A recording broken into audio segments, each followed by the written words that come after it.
بسم اللہ الرحمن الرحیم۔ حضور نبی کریم صلی اللہ علیہ وسلم نے فرمایا، سب سے پہلا گروہ جو جنت میں داخل ہوگا ان کی صورتیں ایسے روشن ہوگی جیسے 14ویں کا چاند روشن ہوتا ہے۔ پھر جو لوگ اس کے بعد داخل ہوں گے وہ آسمان کے سب سے زیادہ روشن ستارے کی طرح چمکتے ہوں گے۔ نہ تو ان لوگوں کو پیشاب کی ضرورت ہوگی نہ پخانے کی، نہ وہ تھوکیں گے نہ ناک سے علائش نکالیں گے۔ ان کے کنگے سونے کے ہوں گے اور ان کا پسینہ مشک کی طرح ہوگا۔ ان کی انگیٹھیوں میں خوشبودار عود جلتا ہوگا، یہ نہایت پاکیزہ خوشبودار عود ہوگا۔ ان کی بیویاں بڑی آنکھوں والی حوریں ہوں گی، سب کی صورتیں ایک ہوگی، یعنی اپنے والد آدم علیہ السلام کے قد و قامت پر 60 ہاتھ اونچے ہوں گے۔ بسم اللہ الرحمن الرحیم۔ اللہم صلی علی محمد وعلی آل محمد کما صلیت علی ابراہیم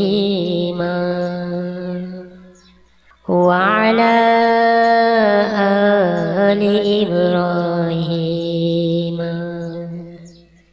انک حمید مجید۔ اللہم بارک علی محمد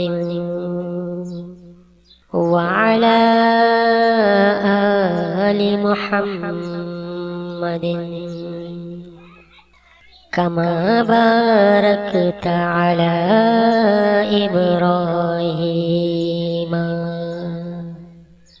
وعلی آل ابراہیم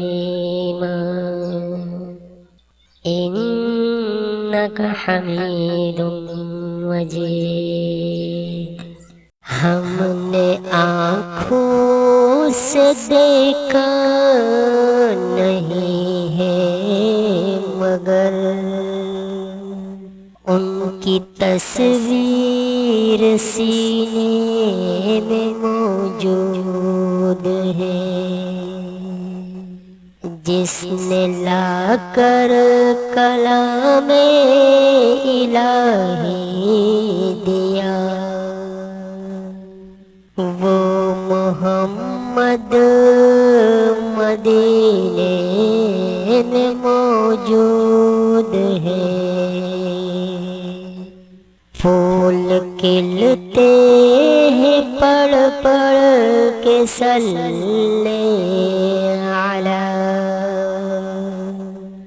جھوم کر کہہ رہی ہے یہ باد صبا،